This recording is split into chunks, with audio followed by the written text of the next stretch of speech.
A first-of-its-kind initiative might reduce the pressure on Toronto's condo market. Queen's Park is launching a $1.3 billion fund to buy and convert 2,200 condo units into rental apartments, where about a quarter of them will be used for affordable housing. So about 550 condos will be set to 25% below market rates, or no more than 30% of the median household income in the GTA, whichever is lower. They haven't raised that money yet, though. The Ontario government is investing about $300 million through the Building Ontario Fund in partnership with High Art Capital, a private investment firm that focuses on investing in real estate across Canadian markets. And so the hope is that they raise more money to reach that $1.3 billion target so that they can actually achieve their goal of buying these many units. The BOF for short was created to spur infrastructure investments across affordable housing, long-term care, energy, transportation, critical minerals, and community infrastructure. Their investment framework includes selecting projects that prioritize public benefit and adequately manage risk. So why is this needed?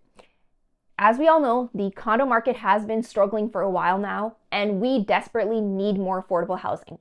As of early 2026, there are about 4,000 unsold newly completed condos in the GTA. These are unsold newly completed units.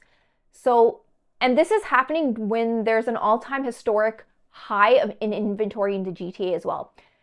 This has led to about 28 projects being canceled outright. That's over 7,200 units just disappearing from the pipeline for our future.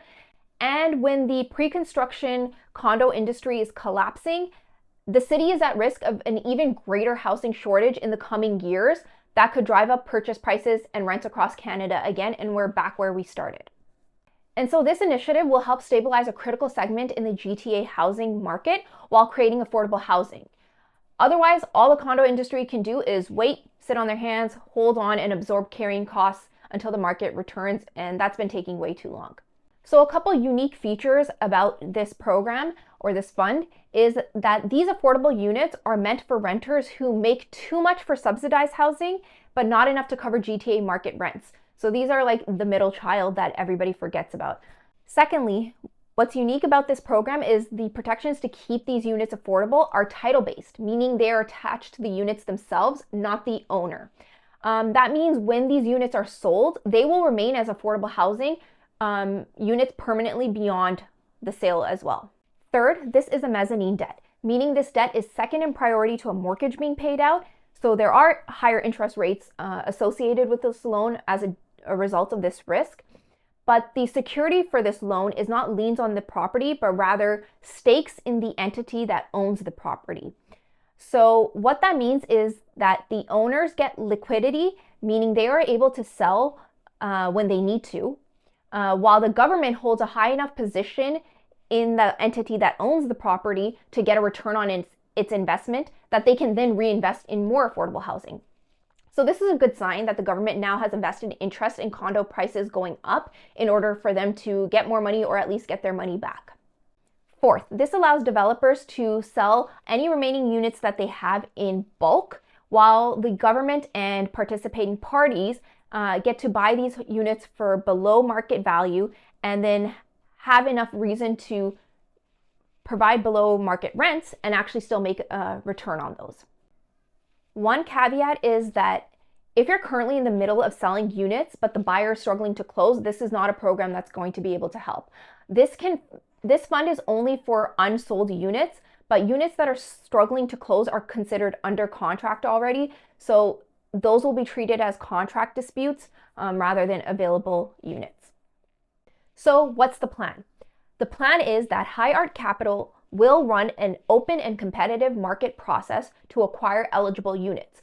Eligible being blocks of at least 10 vacant units registered in residential or mixed-use condominium buildings that have been completed after January 1st, 2023.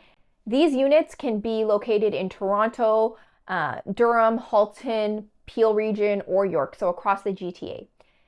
And once these condo units are bought, companies like Dell Condominium Rentals and Menkes Condominium Rentals will manage the leasing and tenants. A not-for-profit partner will also help find eligible families for the affordable rental units, and make sure that they are allocated effectively. Then the fund will sell the units to qualified investors or buyers after 5 years have passed. Again, the rental protections are attached to the title, so they will remain as affordable housing units thereafter. I personally think this is a great idea because an institutional buyer is looking for a deal at this point, and they're not going to be purchasing these condos at the prices that they were selling for a few years ago. They're aware of what kind of deal they can get, how developers are growing desperate to sell these units. So I'm sure that they will get it at a very good price, that our money will be, as taxpayers, will be used effectively, and that the government should get a return on that investment. So again, the fund's looking to raise another $733 million in loans. So if you have it, maybe consider investing. So in conclusion, will this fund fix the GTA condo market? No.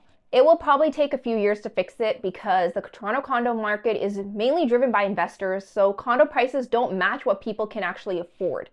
This is what led to the collapse in condo prices and the collapse in condo pre-sales in the first place.